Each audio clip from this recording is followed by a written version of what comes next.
ఇస్తే ఇలా మాకు కూడా ఇప్పటికే చాలా మంది అడుగుతున్నారట, మాకు కూడా 99 పైసలకి ఇవ్వండి లేదంటే రూపాయికి ఇవ్వండి అని.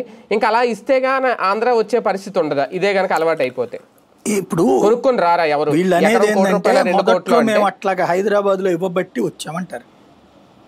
హైదరాబాద్ లో అట్ట ఇవ్వకుండా వచ్చిన వాళ్ళు ఎంతమంది? బేసిక్ గా ఆ రోజున ఇవ్వకుండా వచ్చిన వాళ్ళు బోల్డ్ ఎంతమంది? అది మహానగరం, దాంట్లో కూడా ఇచ్చారు.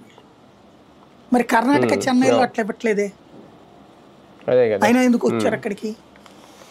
డోలేరో సిటీలో ఇట్లా ఇవ్వట్లేదే, అయినా ఎందుకు వచ్చారు అక్కడికి? లేకపోతే ఇప్పుడు ఉత్తరప్రదేశ్లో ఇట్లా ఇవ్వట్లేదే, అయినా ఎందుకు వెళ్తున్నారు అక్కడికి? అంటే ఆ వంక చెప్పుకుని మనం చేస్తున్నాం.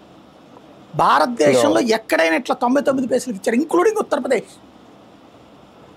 అది పరమ దరిద్రంగా ఉండేది కదా ఇదివరకు, అసలు ఎవడు వెళ్ళేవాడు కాదు కదా. ఓ రౌడీయిజం అరాచకాలతో సాగే రాష్ట్రం కదా అది.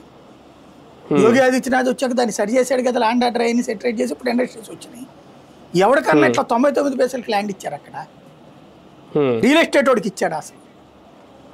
లేకపోతే ఇట్లా ప్రధాన నగరాల్లో ఉన్నటువంటి బస్ స్టాండ్లు ఇట్లాంటి రాసి ఇచ్చేసారా? వెంటాడతారు అక్కడ. భూములు ఇవ్వడం ఒకటే కాదు, మళ్ళీ వాటికి ప్రోత్సాహకాలు కూడా ప్రభుత్వమే ఇవ్వడం. ఒక 50 నుంచి 60 నిర్మాణానికి సంబంధించి.